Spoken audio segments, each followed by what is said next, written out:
Hi, I'm Kaye, Deputy Director of the Office of HIV/AIDS and Infectious Disease Policy at the U.S. Department of Health and Human Services.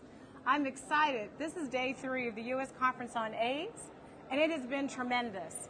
And I am so pleased. This is our last Facebook Live session, and what a better way for me to have this conversation with you with Gabriel Maldonado. He's the Chief Executive Officer of TruEvolution. Welcome, Gabe. Thank you. Thank you for having me, Kaye. Yes, it's good to see absolutely. you again. Yes. A little bit of history. Gabe was one of our outstanding members of the Presidential Advisory Council on HIV/AIDS, and we always talked about having young people at the table. He was there at the table, but more importantly, he had a voice and a passion and put words into action.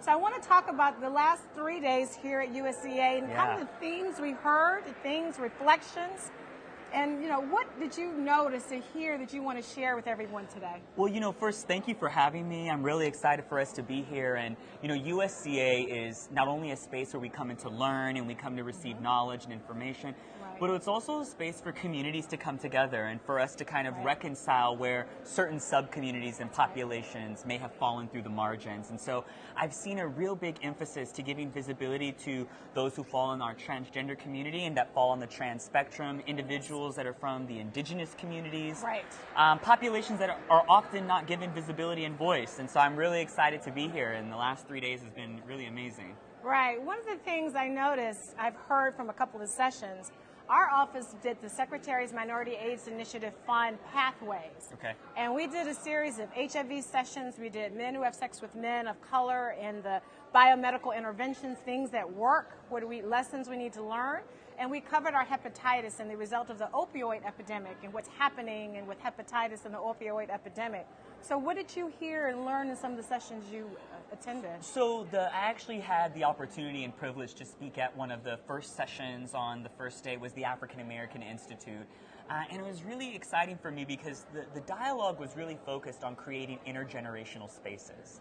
And I think in 2018, we're really trying to look at what is the next iteration of leadership in HIV, but more broadly within public health.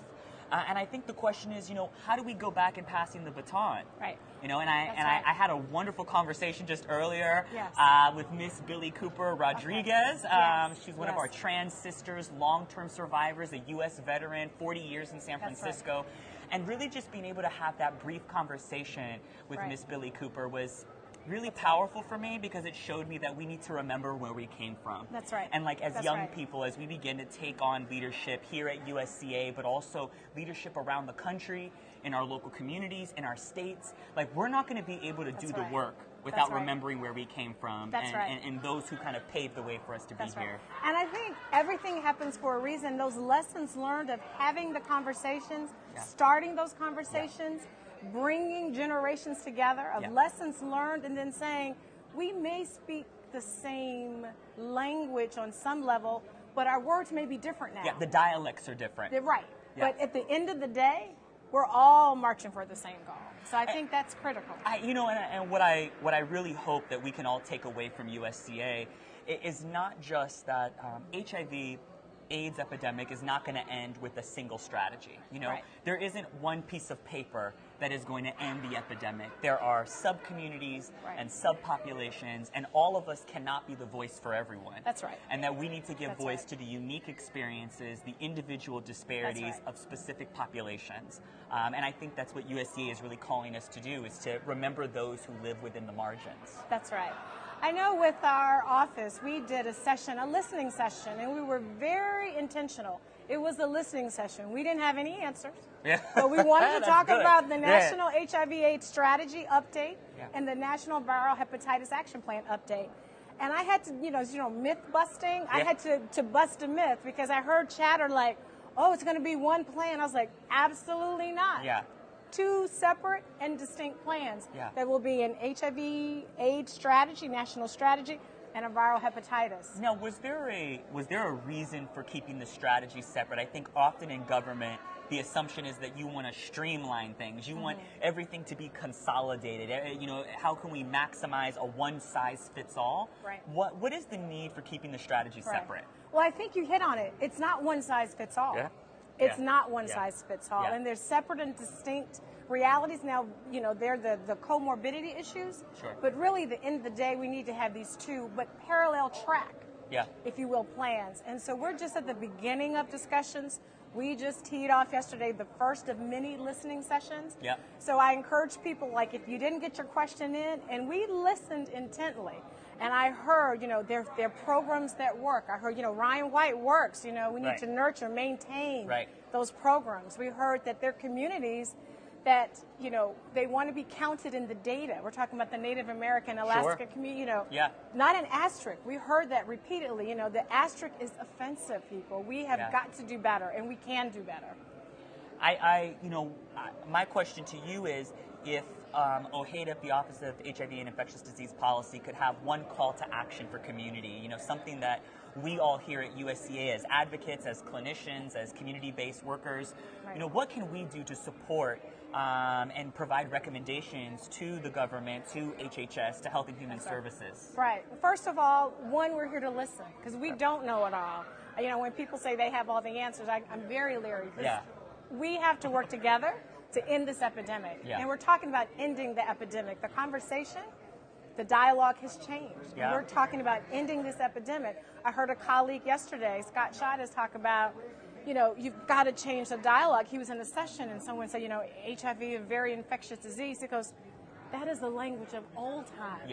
We have got to even transform the way we think. And I had the benefit of talking to Antigone Dempsey and talking about HRSA in some of their sessions. And Antigone talks about being a woman living with HIV. And talked about she was taking her child to school, and she has an alarm for her medication. And her alarm went off, and her son was asking her, you know, what's going on, and she, you know, explained. But she had to rethink her own thinking, because she's like, that's my story from years ago. You know, my story's different now. And how to talk to her child. So, I mean, I think we're all, even working in HIV as long, that times have changed. We've all got to change our dialogue and shift and course correct as we move. I would say that, what are your thoughts on particularly this emergence of the conversation around the opioid epidemic? You know, that over the last couple of years has become fueled by more documentaries, more, you know, HBO specials, you know, more awareness campaigns. I'm even seeing an increase of drug rehab facility commercials showing up more and more on television. You know, what does the opioid epidemic and the HIV epidemic look like in 2018, 2019, as we begin to move into the new year? How do we address these from a comorbidities lens? What are some things that we could be looking at? Well, one of the things we're looking at, creative ways of programming. And really meeting communities where they are. Where's the greatest need? How do we make an impact? And looking at our HIV and our hepatitis and bridging those together. How do we make that biggest impact? Corinna Dan, who is our viral hepatitis expert in our office, and she's phenomenal. She's a one-woman dynamo team. She is at the table every day, and from the hepatitis community, she is the strongest advocate you want at the table. Okay, that's good. We need strong advocates at the table. A conversation never goes without Corinna raising her hand. And so I think it's that kind of innovation and working with partners across, because with HHS, there's CDC, there's HRSA, there's SAMHSA. And we've got to link in with all those partners so that we come together to create the best plans and moving forward. Now, I was a part of the President's Advisory Council, which was an amazing opportunity that really opened my eyes to, you know, how federal strategies are developed, how processes and procedures are created. And, you know, you talk often, I know you're very passionate about folks not just being at the table. That's right. But folks having a voice in the decision making. That's right. So what can we look for to how community, and specifically populations that are often left out of the conversation? That's right. What can we look for to seeing them being included in the next iterations of strategies that are coming? Exactly. And that was what we kicked off yesterday, was that listening, because I'm very passionate, as you say, that it is not about having a seat at the table. That's not it for me. It is having a voice at the table, colleagues working together, because I'll give you an example. We worked on stigma, and that came from listening to advisory council members, because they were listening to community. They listened to you, and what they heard was, we've got to do some work. And so the members did a deep dive on stigma. We found out a lot of the research was international. Yeah.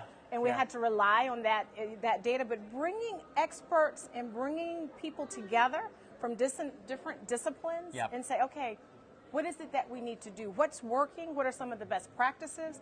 What's not working? Because we also need to be real and be honest. And so if things are not working, we need to course correct. Yeah. Now, is there anything that we could be looking forward to? I know that next year is the 2019 CDC Prevention Conference taking place in Atlanta in December. Is there anything that we should be looking on for the horizon between now and then that OHAIDP or HHS that we should be kind of looking out for between now and then? I think the biggest thing to be looking out for is the National HIV/AIDS Strategy. All right. Okay. And the viral hepatitis plan. And where can folks find that? Where can folks find that at? You can go to our HIV.gov site and get all the information about the 2 plans there and moving forward. And so I want to ask you, what have we missed? What do we need to be doing? What does OHAIDP, what do federal advisors, what do we need to be doing and moving forward?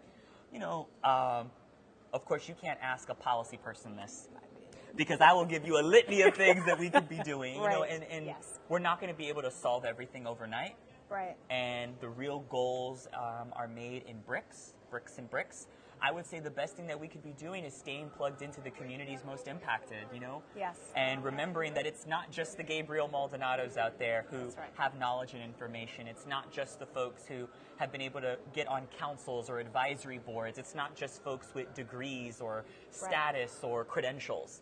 Everyday people have wisdom. Everyday people have knowledge. And so, you know, I think the thing that OHAIDP could be doing is really expanding and continuing to do its outreach in the community, continuing to be having your pulse on what's happening in community, and speaking to people who are often not spoken to. And I think that's a great framework to begin developing any sort of strategy, is remembering those who fall within the margins.